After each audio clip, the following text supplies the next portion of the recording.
Muy buenos días, queridos hermanos, amigos. Queremos daros una bienvenida muy especial hoy, domingo 5 de abril, a nuestro culto dominical.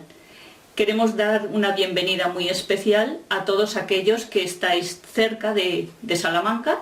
Y a los que estáis lejos. Bienvenidos los que os acabáis de levantar. Y los que lleváis horas preparados para conectaros. Bienvenidos los que estáis malitos. Y los que estáis en plena forma. Bienvenidos los que estáis cansados y aburridos en el confinamiento. Y los que disfrutáis estando en casa.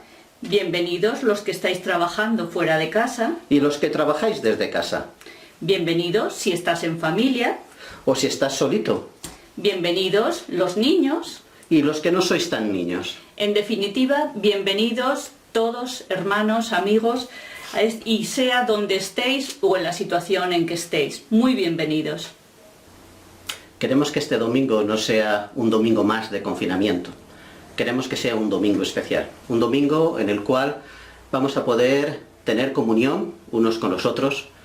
Vamos a disfrutar de alabar a nuestro Señor juntos. Vamos a poder participar juntos del partimiento del pan. Vamos a poder gozarnos y aprender de la palabra de Dios y sobre todo también vamos a proclamar. Vamos a proclamar que nuestro Señor sigue reinando hoy. Que nuestro Señor sigue controlando todas las cosas, que Él es el Señor de la historia, que Él es el Señor del tiempo, que Él es el Señor de todos los acontecimientos, que está controlando todo lo que nos pasa, todo lo que nos rodea. En esta mañana vamos a poder alabar y gozarnos juntos delante del Señor. Preparemos pues nuestros corazones para confiar, gozar y alabar a nuestro Dios en esta mañana. Buenos días. Esta mañana quería compartir con vosotros una canción que es El Dios que adoramos. Y llevo tiempo pensando en cómo esta situación puede llegar a ser muy dura. Están ocurriendo realmente tragedias, hay mucha gente que está viviendo una soledad muy profunda y incluso ha habido fallecimientos y muertes que nos han tocado de cerca y que son difíciles de afrontar, ¿no? Pero aún así, yo pensaba que afortunados somos de tener una esperanza en Cristo y saber que nuestra vida tiene un propósito, ¿no? Que está dentro de la voluntad de Dios. Y quiero alabarle y darle las gracias por lo misericordioso que ha sido conmigo, por llamarme y por poder darme esta esperanza y la vida eterna que Él nos ha prometido. Así que os animo a que la escuchéis y quien quiera que pueda cantarla.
Adoramos desde casa. Nosotros adoramos desde casa. Nosotros adoramos desde casa. Nosotros adoramos desde casa. Nosotros Adoramos desde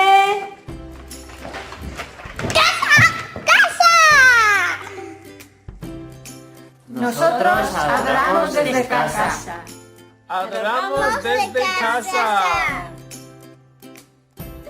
Hermanos, adoramos desde casa. Nosotros adoramos desde casa. Nosotros adoramos Desde casa.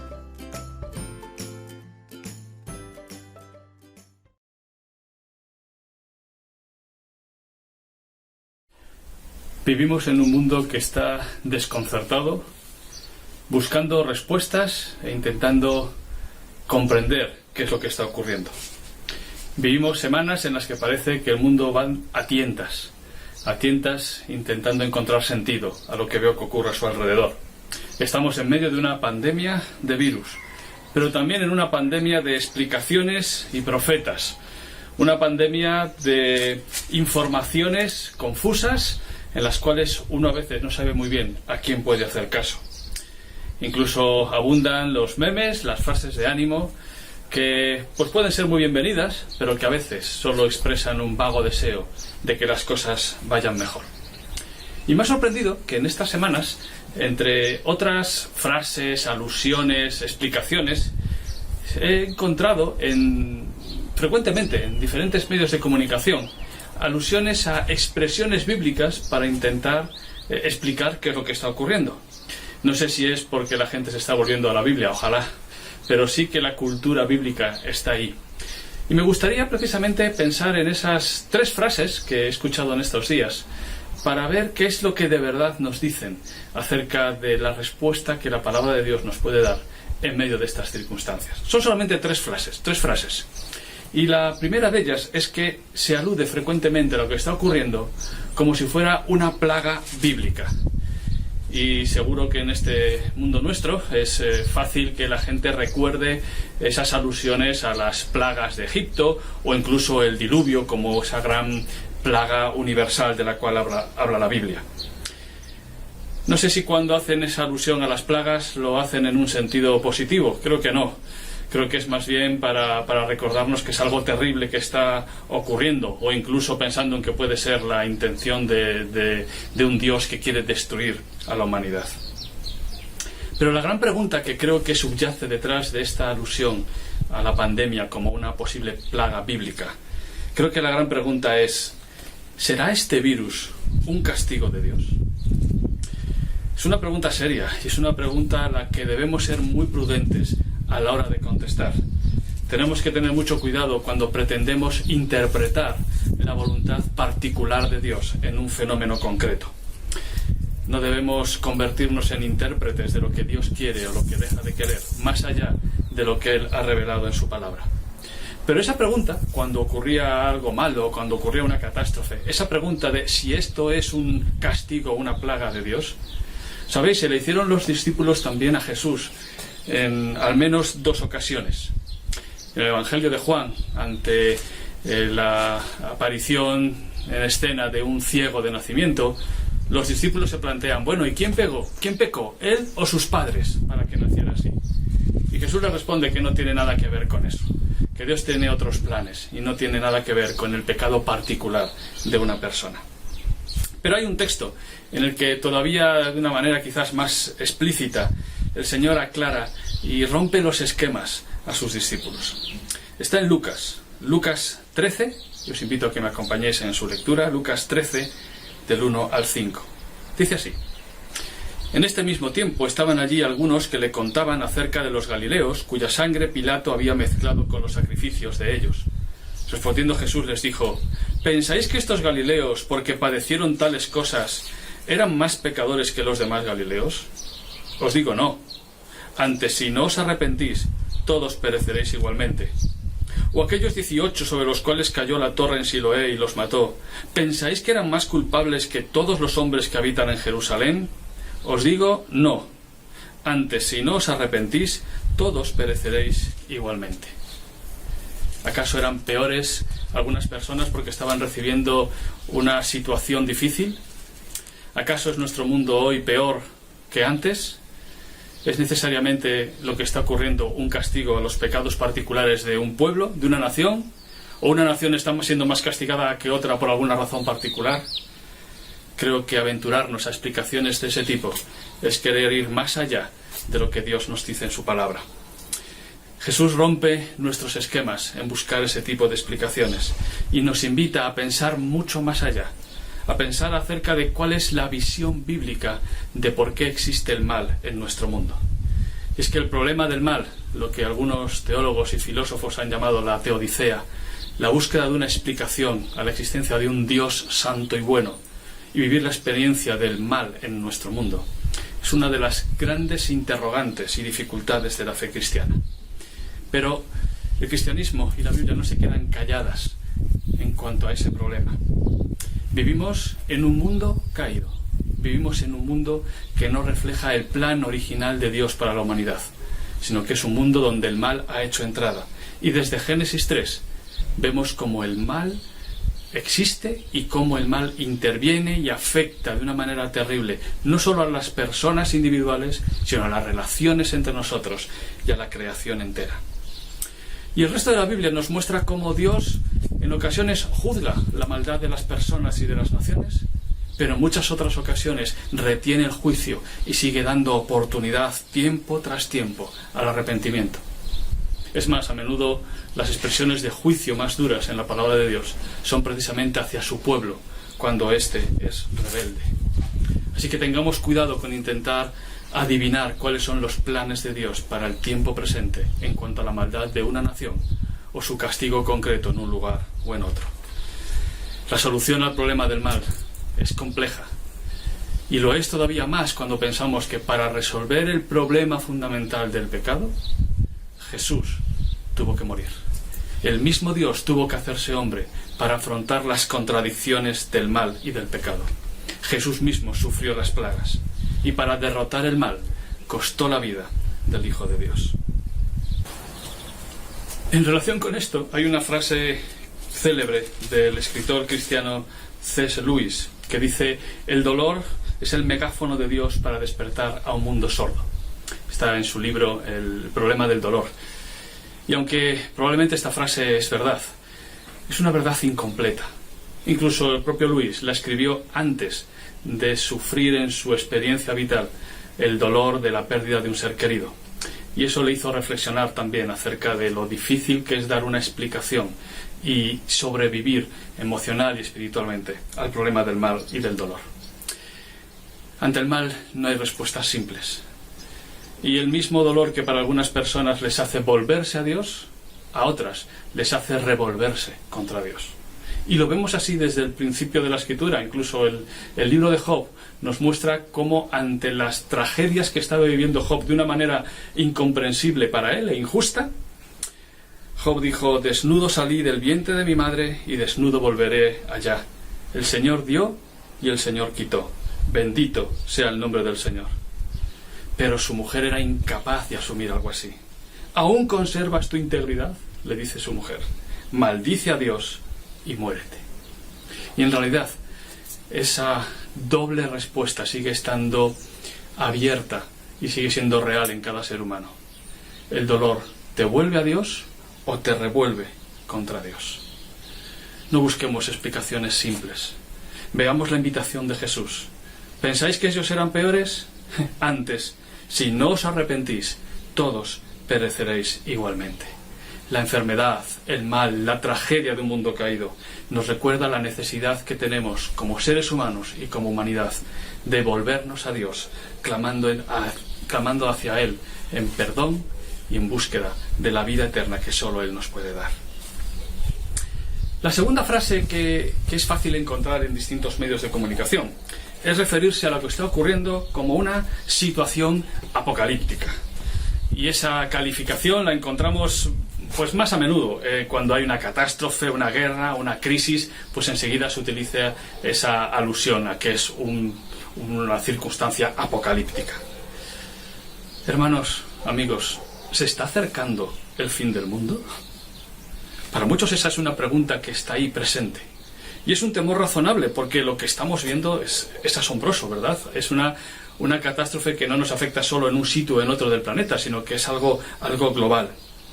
De hecho, la Biblia, en Apocalipsis y en otros lugares, apunta a un escenario final catastrófico justo antes de que Él intervenga de una manera definitiva en la historia para instaurar su reino eterno. Claro, cuando estas cosas suceden cerca de nosotros nos duelen más, ¿verdad? Y pensamos que algo está a punto de ocurrir. ¿Estamos en el fin del mundo? Los discípulos de Jesús también se lo preguntaban. De hecho, cuando Jesús les aludió a algunos fenómenos, le preguntaban: ¿cuándo sucederá esto? ¿Qué señal veremos de tu venida y del fin del mundo? Incluso el apóstol Pablo tuvo que aclarar a los hermanos de Tesalónica que no pensaran que ya había ocurrido, sino que antes tendrían que ocurrir determinadas cosas. Y cuando los discípulos estaban a punto de despedirse de Jesús, su pregunta era: bueno, ahora ya vas a restaurar a Israel, ¿ya llegamos al final? Debemos tener una expectativa siempre prudente. Y creo que la respuesta más bíblica a si estamos ya en el final de los tiempos es: no lo sabemos. No podemos afirmarlo de una manera categórica. Sabéis, la Iglesia ha vivido ya muchas veces fines del mundo que demostraron ser parciales. Y la Iglesia ha vivido al colapso de civilizaciones, a crisis, a persecuciones que podían parecer la antesala de la segunda venida.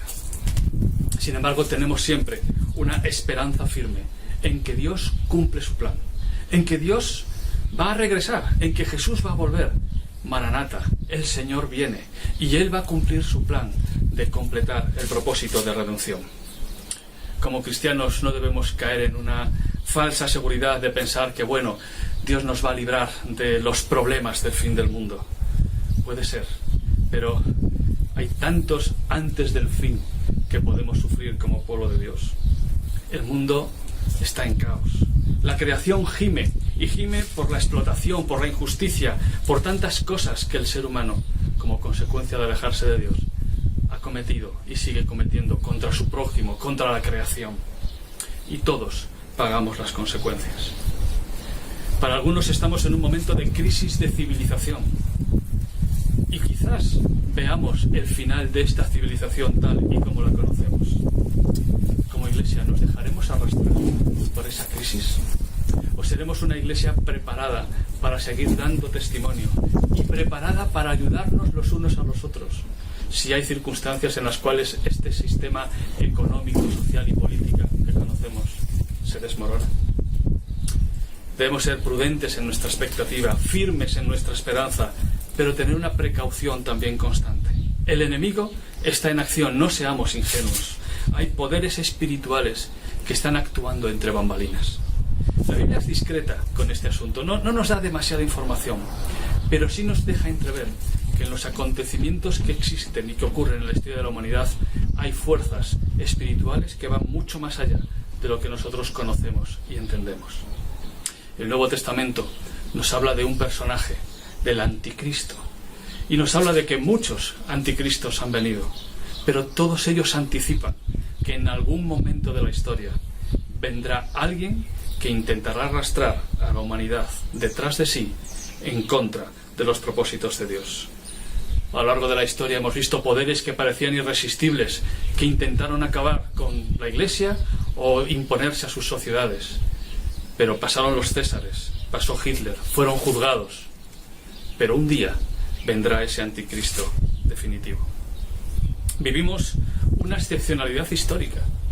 El que vivamos en una época en las cuales hay libertades, donde la Iglesia puede predicar, donde se reconocen los derechos de los seres humanos, es una excepción histórica. Y la democracia que conocemos es hija directa del protestantismo. Y ese protestantismo, socialmente hablando, hoy está en declive. No sabemos qué nos deparará el futuro, pero sí vemos que nuestro mundo está cambiando, aunque no sepamos hacia dónde. los poderes humanos intentarán siempre erigir estatuas para que las personas se rindan ante ellas. Una pandemia universal parece reclamar un gobierno universal, y como cristianos debemos estar alertados de la adoración que ese gobierno pueda pretender.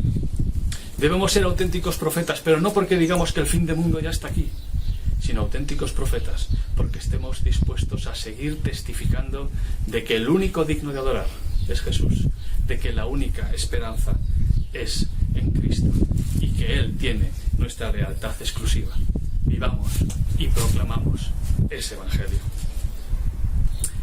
La tercera alusión, si me permitís, es todavía más sorprendente y más aún de dónde viene.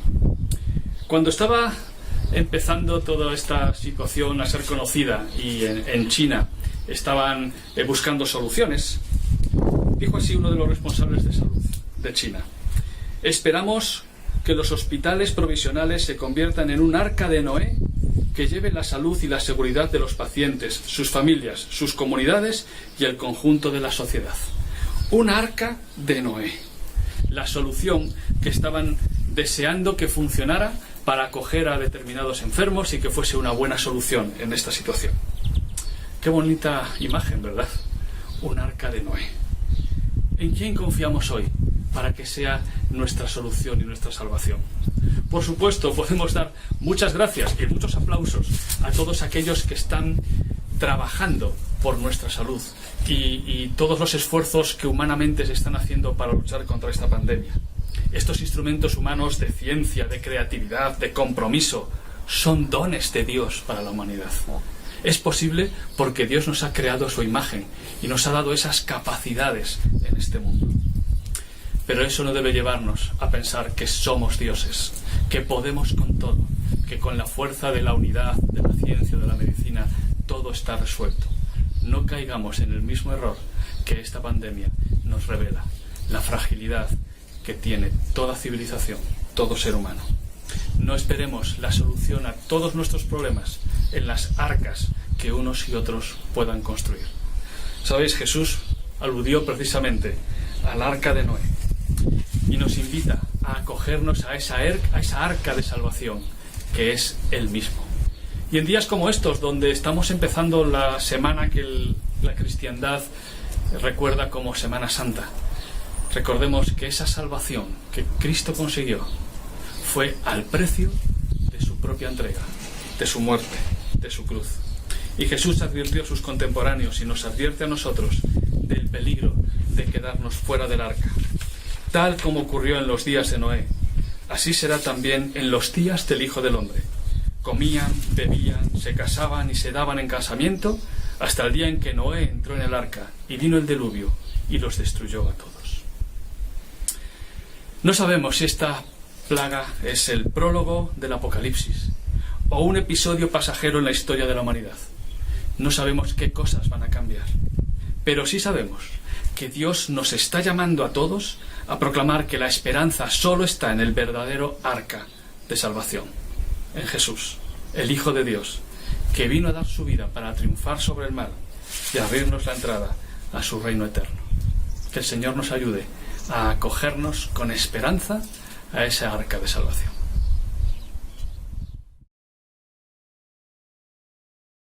Esta semana con mis alumnos hemos leído esta novela, Robinson Crusoe. Es de un hombre que, desoyendo los consejos de su padre y rechazando la idea de Dios, sale al mundo a buscar aventuras, riquezas, a hacerse a sí mismo. Y al final, como nosotros, acaba aislado, solo que no solo 3 semanas, sino 28 años en una isla desierta. Y buena parte de este tiempo solo tiene una compañía, la Biblia. Leyendo la Biblia, su conciencia despierta y también se da cuenta de que, a pesar de haber rechazado a Dios, su vida está llena de las bendiciones y la provisión de Dios. Se da cuenta de todas esas promesas que el Señor ha hecho de fidelidad, de misericordia, de gracia. Quería animaros a que estas semanas, que nosotros también estamos en nuestra isla, a recordar que el Señor está con nosotros, a recordar todas esas promesas en su palabra que ya ha cumplido y que sigue cumpliendo en el día a día. Pensad en la promesa que tenemos en Josué de que Él está con nosotros allá donde estemos, en la promesa que nos hace en Mateo de que estará con nosotros todos los días hasta el fin. Pensad en todos los salmos que nos hablan de su fidelidad infinita, eterna, de todas esas historias que nos cuentan los profetas menores de misericordia, de que el Señor ama a su pueblo y lo bendice en lo material y en lo espiritual a pesar de todo. Hermanos, hermanas, estamos en nuestra isla, pero no estamos solos. El Señor nos sostiene y nos sostendrá. Y ese es el título de la alabanza que vamos a compartir a continuación.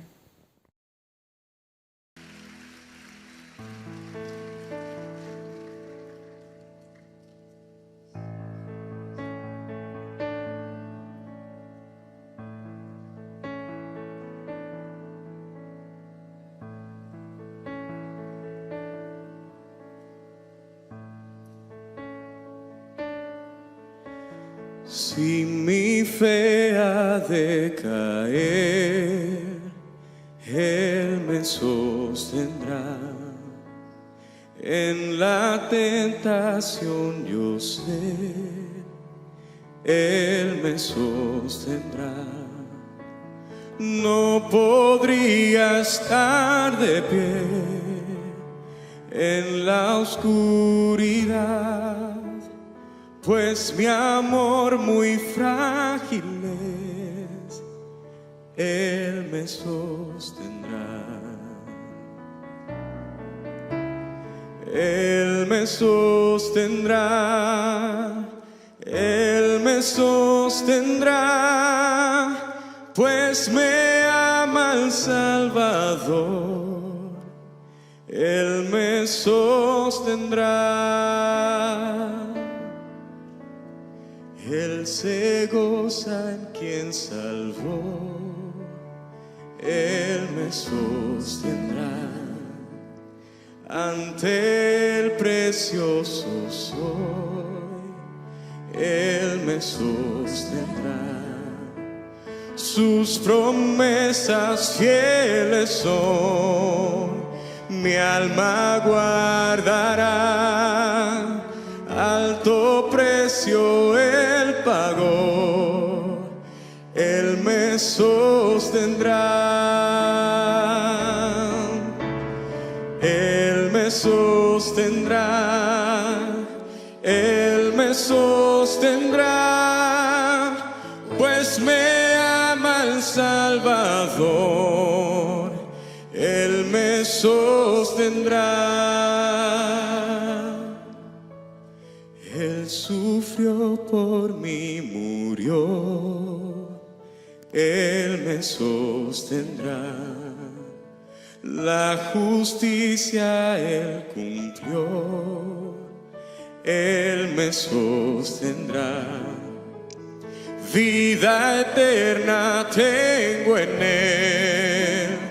Él me sostendrá. Hasta que le pueda ver, Él regresará. Él me sostendrá, Él me sostendrá, pues me ama el Salvador. Él me sostendrá.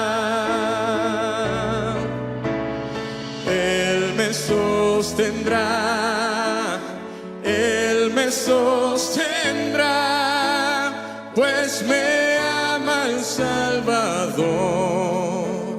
Él me sostendrá, pues me ama el Salvador.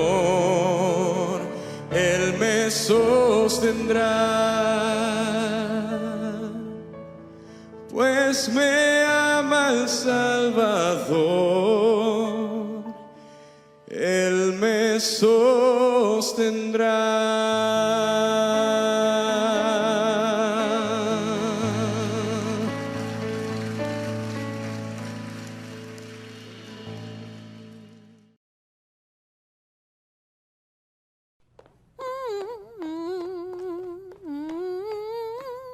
¡Hola, niños! ¡Hola, Bob! Hola, Rita. Oye, ¿tú Pues porque las he leído.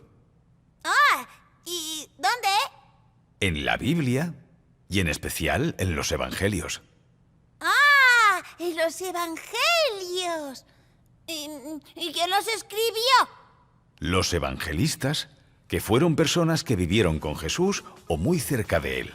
Pero mira, vamos a hacer una cosa. Si te parece, vamos a dejar que sea Marcos Vidal quien nos cuente un poco más acerca de estos evangelistas y sobre lo que escribieron. ¿Vale? ¡Genial! Mateo, Marcos, Lucas, Juan son los evangelistas que Dios puso para contar la historia de Jesús. Mateo, Marcos, Lucas, Juan son los evangelistas que Dios puso para contar la historia de Jesús. La historia del Hijo de Dios que se hizo hombre por amor para morir por mi maldad y regalarme paz. La historia del Hijo de Dios que se hizo hombre por amor para morir por mi maldad y regalarme paz. ¿Y qué me pide que yo le crea? Que me regala la vida entera. ¿Qué me pide que yo le crea? Que me regala la vida entera. Mateo, Marcos, Lucas, Juan son los evangelistas que Dios puso para contar la historia de Jesús. Mateo, Marcos, Lucas, Juan son los evangelistas que Dios puso para contar la historia de Jesús. La historia del Hijo de Dios que se hizo hombre por amor para morir por mi maldad y regalarme paz. La historia del Hijo de Dios que se hizo hombre por amor para morir por mi maldad y regalarme paz. Mateo, Marcos, Lucas, Juan. ¿Y qué me pide? Que yo le crea y me regala la vida entera. ¿Y qué me pide? Que yo le crea y me regala la vida entera. Mateo, Marcos, Lucas, Juan son los evangelistas que Dios puso para contar la historia de Jesús. Mateo, Marcos, Lucas, Juan son los evangelistas que Dios puso para contar la historia de Jesús. La historia de Jesús. La historia de Jesús.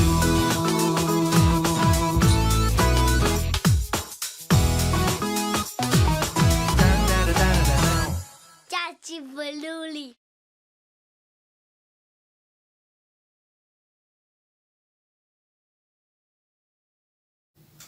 Siempre me ha llamado mucho la atención esta expresión tan castellana que tenemos de ¡ay, qué cruz!, para expresar algo que no nos gusta, que nos molesta, que nos es pesado, como puede ser esta cuarentena forzosa que estamos haciendo, este confinamiento, ¿no?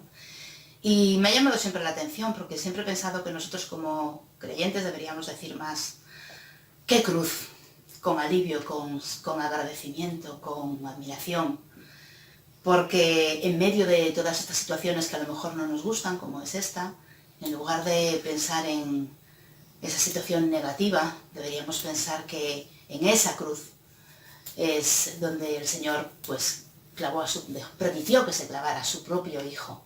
Y como nos dice Romanos 8:32, el que no escatimó ni a su propio Hijo y permitió que lo colgaran en esa cruz, sino que lo entregó por todos nosotros, ¿cómo no nos dará también con Él todas estas cosas?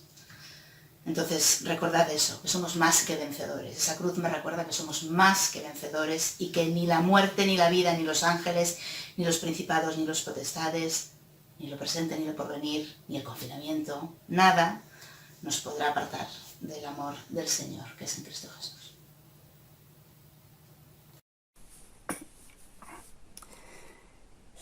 Una lectura en 2 de Corintios capítulo 5, el versículo 21 dice: al que no conoció pecado, por nosotros lo hizo pecado, para que nosotros fuésemos hechos justicia de Dios en él. ¿Qué significa la cruz para mí? Pues la cruz es el centro, es la base fundamental sobre la cual Dios perdona mi pecado. Es el lugar que yo debería de estar ocupando, pero que por la misericordia de Dios lo ocupa un sustituto. El Señor Jesús ocupó voluntariamente mi lugar con el fin de sufrir lo que yo merecía y tendría que estar sufriendo. Es allí en la cruz donde el Señor Jesús expía y satisface la justicia de Dios por amor de mí, llevando sobre sus hombros la carga de mi pecado. Creo que por mucho tiempo y por mucho que queramos nunca podremos dar las suficientes gracias al Señor por la obra que Él ha hecho por nosotros. ¿Qué significa para mí la cruz? Cuando veo la cruz veo un comienzo, veo su perdón y su sacrificio, su sufrimiento por mí. Veo al Señor con los brazos abiertos esperándome, en alto, bien alto, por encima de todo. Pero sobre todo veo amor. Un comienzo porque cuando comprendí el verdadero valor de la cruz y su significado, empezó todo. Comprendí que me amaba y que yo tenía el gran privilegio de poder conocerle y amarle también. Porque ahí supe que me había perdonado y que le pertenezco, y desde ese momento he sentido que siempre está conmigo. Señor, somos tuyos, y es por eso que contigo es donde mejor estamos. Gracias por acercarte a nosotros, por rescatarnos, por darte a conocer, sobre todo por amarnos tanto. Gracias, Señor, porque cada vez que acudo a ti, me esperas con los brazos abiertos.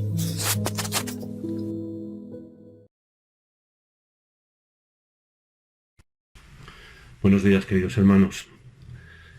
En este domingo quiero hablaros de la cruz. Seguro que todos sabéis que es el símbolo más representado en todo el mundo.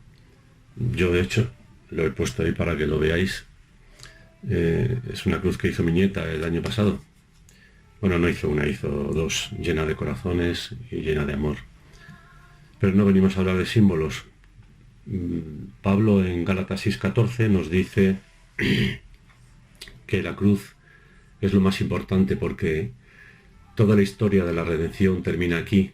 Todo se centra en la muerte de Jesús y en su resurrección. Seguro que si preguntáramos a la gente de la calle qué piensan de la muerte de Cristo, estoy casi seguro que no saben que está todo hecho, que no hay nada más que hacer, que ya lo hizo Él.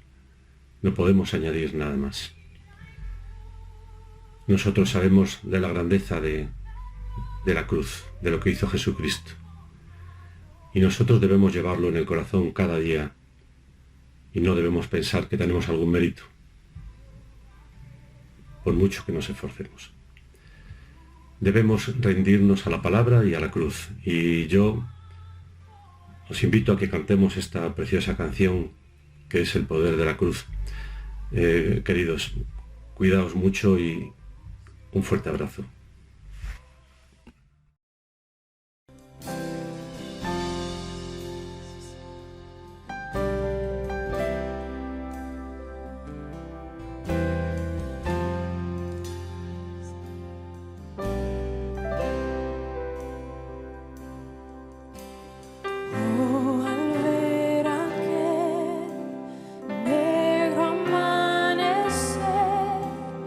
Cristo entre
el cielo oscureció,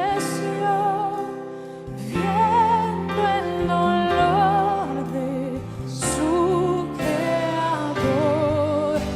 El velo se rasgó, se escuchó el clamor, su obra consumó. El poder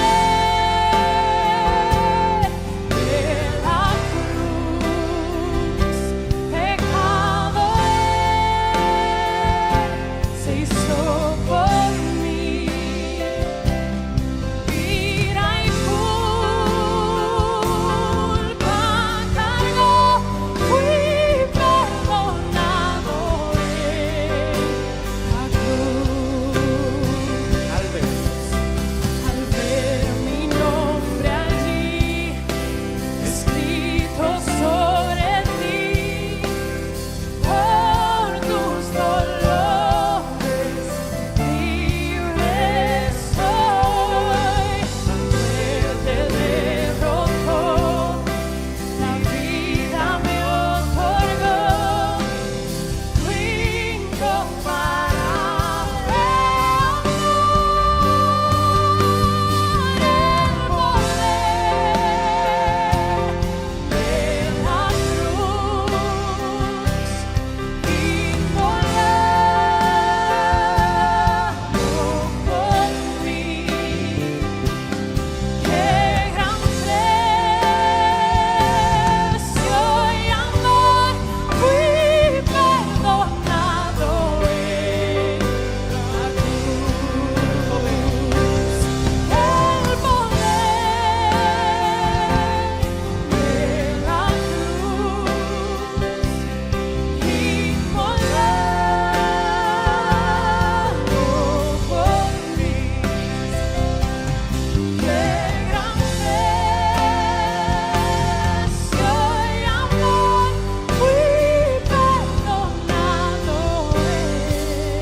Estos días estaba recordando ese momento en el cual Jesús estaba con sus discípulos celebrando la Pascua, en una casa, igual que en la que estamos cada uno de nosotros. Un momento en el cual recordaba lo que significaba la Pascua para el pueblo judío, para ellos, pero también estaba instituyendo el recordatorio de lo que implicaba el partimiento del pan para nosotros.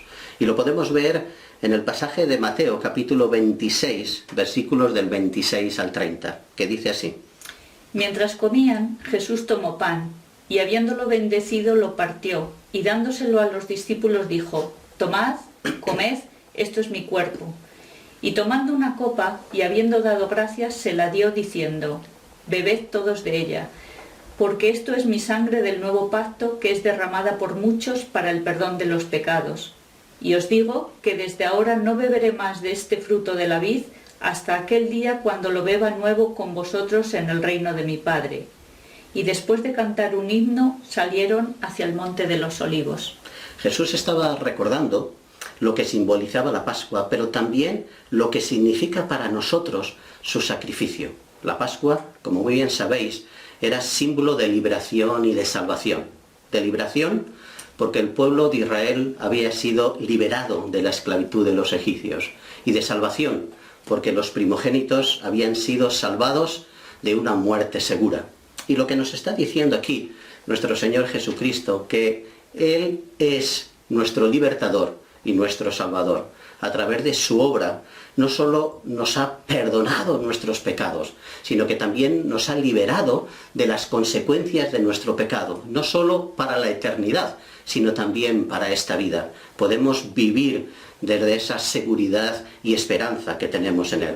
Pero también Él está inaugurando un camino diferente en la relación con el Padre, un nuevo pacto. Él dice que es el nuevo pacto hecho a través de su propia sangre. Un pacto que Dios ha hecho con Él y con la humanidad. Un pacto en el cual nos da la seguridad de que podemos tener una relación íntima y personal con Él. Una relación entre un padre y un hijo, gracias al sacrificio de Cristo. Y es curioso cómo también en el versículo 29 podemos ver que Jesús nos promete un reencuentro. Después de este tiempo, después de su sacrificio, después de nuestra vida, Él dice que va a preparar un lugar para nosotros. Y esto nos habla de lo que implica la resurrección. No solo nuestra resurrección, pero sobre todo la resurrección de nuestro Señor Jesucristo. La resurrección que nos habla de seguridad, que nos habla de garantía, que nos habla efectivamente de que Jesús cumplió todas las demandas absolutas del Padre y que por causa de su obediencia y sacrificio nosotros podemos tener una relación personal con Él. Y termina esta sección diciendo que tanto Jesús como los discípulos cantaron. Y es curioso recordar que en la celebración de la Pascua, y hoy día siguen haciendo igual, cantan diferentes salmos. Posiblemente ese día estuvieron cantando algunos de los versículos que nosotros tenemos del Salmo 136. Un salmo que nos habla de gratitud, que nos habla de alabanza, que nos habla de triunfo, que nos habla de esperanza. Un salmo que realmente manifiesta la realidad del triunfo de nuestro Señor Jesucristo a nuestro favor. Dad gracias al Señor porque Él es bueno, porque para siempre es su misericordia. Oremos. Gracias, Señor, por la misericordia que has tenido para con nosotros. Gracias, Señor Jesús, porque siendo el Dios Todopoderoso, te dignaste a bajar a esta tierra y morir en la cruz como un criminal. Ayúdanos a participar de este pan y de este vino como tú nos dejaste en tu palabra, con un corazón sincero y agradecido. Gracias, Señor, en tu nombre. Amén. Amén.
Señor, te doy gracias por estar en nuestras vidas, por protegernos, darte gracias también por tu misericordia, Señor, porque tú eres grande y cuidas de todos nosotros. Gracias por cuidar de Javi, José, Dori, Marisol, Libby, Nati y todos los que están enfermos. Bendícelos, Señor, porque en tus manos está la fuerza y el poder para fortalecer a todos. En el nombre de Jesús. Amén. Padre Celestial, gracias, muchísimas gracias, Señor, por todo lo que haces en mi vida. Gracias porque en estos tiempos tan confusos, pues he podido darme cuenta que hay gente pues que tenía su confianza puesta en su trabajo, en sus ahorros, gente que tenía puesta su confianza en que todo iba a seguir igual, Señor. Y ahora que todo se ha dado la vuelta, pues he visto gente que ha puesto su confianza pues en gobernantes y esperando soluciones desde el gobierno y se sienten defraudados día a día. Y gente que ha puesto pues su confianza en la ciencia, en la medicina y están esperando pues asustados en su casa a que todo cambie. Y en cambio yo, Señor, pues he puesto mi confianza en ti. Y tú no me defraudas ni nunca me defraudarás, Señor. Gracias porque a pesar de que los tiempos cambian y que las cosas en la tierra pues son volubles, tú eres eterno, tú eres fiel, tú permaneces para siempre, tú eres estable y tú eres roca fuerte. Eres misericordioso y eres bueno con nosotros y tú nunca nos vas a defraudar, Señor. Gracias porque esa esperanza que tengo en ti no es solo para los problemas de esta vida, Señor, sino que sé que a pesar de todos los problemas puedo acudir a tus brazos y abrazarme contigo, Señor, y puedo sentir pues tu ayuda y tu aliento de ánimo, y a pesar de que este mundo es pasajero, pues tus promesas van todavía más allá, hasta un futuro glorioso que tienes preparado para nosotros. Muchas gracias quiero darte por todo esto, Señor, por esta estabilidad que tú puedes darnos, Señor. Te doy gracias en el nombre de tu Hijo Jesucristo. Amén. Padre, te doy gracias porque hoy estoy aquí en tu presencia, Señor, para bendecirte y alabarte. Señor, gracias. Gracias por cada día, por estos momentos tan difíciles. Gracias por estar ahí. Señor, tus alabanzas, tu amor es infinito, Señor. Tú nos cuidas a cada uno de nosotros, nos das consuelos. No permites que esta soledad que estamos teniendo nos hunda, nos aparte de ti. Gracias, Señor, te doy por cada uno de mis hermanos que están confinados, Señor. Gracias también, Padre, porque todos aquellos que tienen un problema, que están enfermos, tú los cuidas, los bendices y los proteges. Señor, en tu nombre.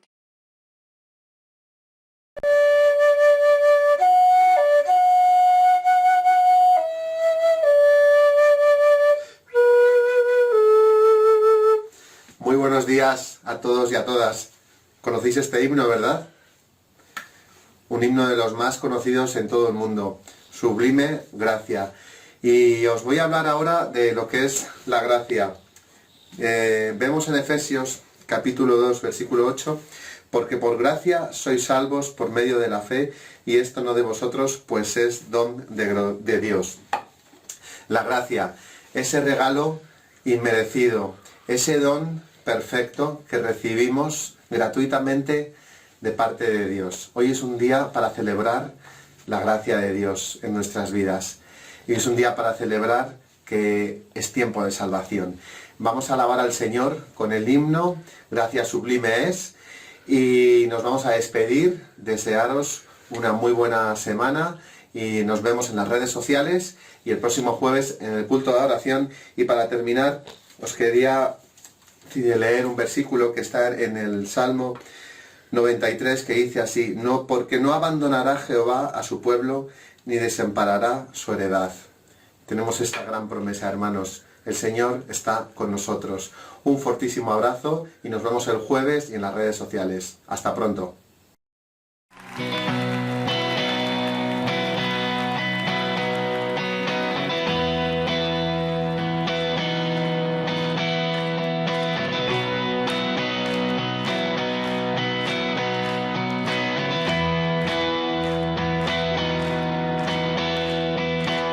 Quien rompe el poder del pecado, su amor es fuerte y poderoso, el Rey de gloria, el Rey de majestad.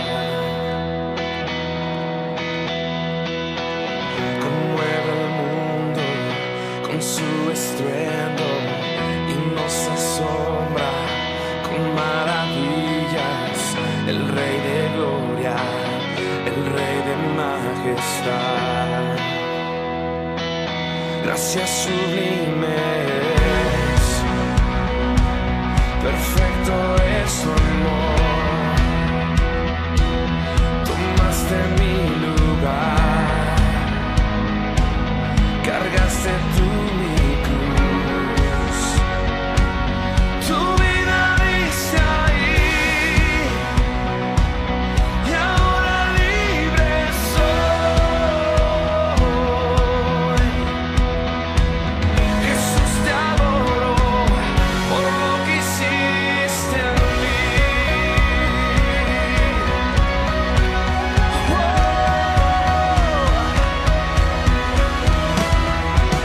Pusiste en orden todo el caos, nos adoptaste como tus hijos, el Rey de gloria, el Rey de majestad.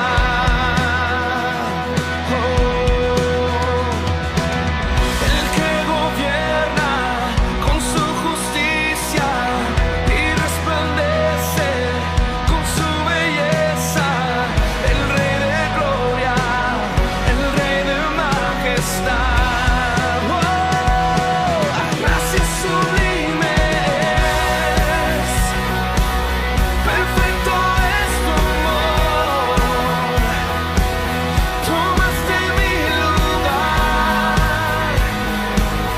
cargaste tú mi cruz. Tu vida diste ahí,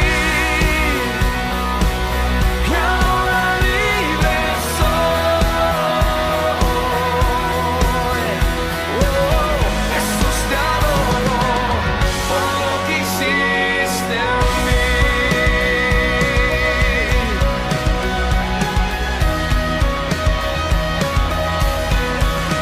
Digno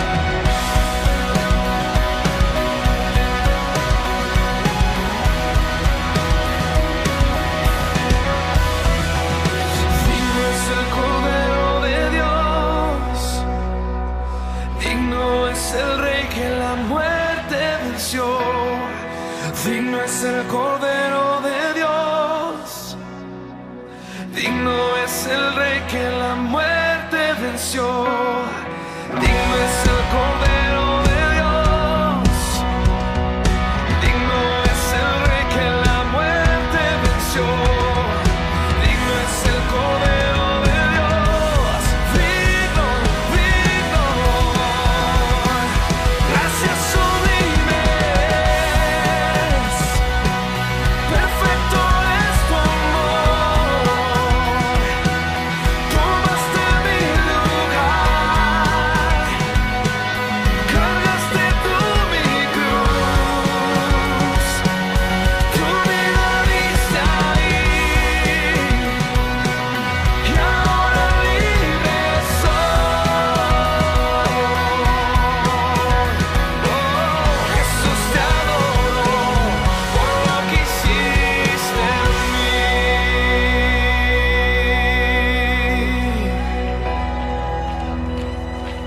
Gracias sublimes, perfecto es tu amor. tomaste mi lugar.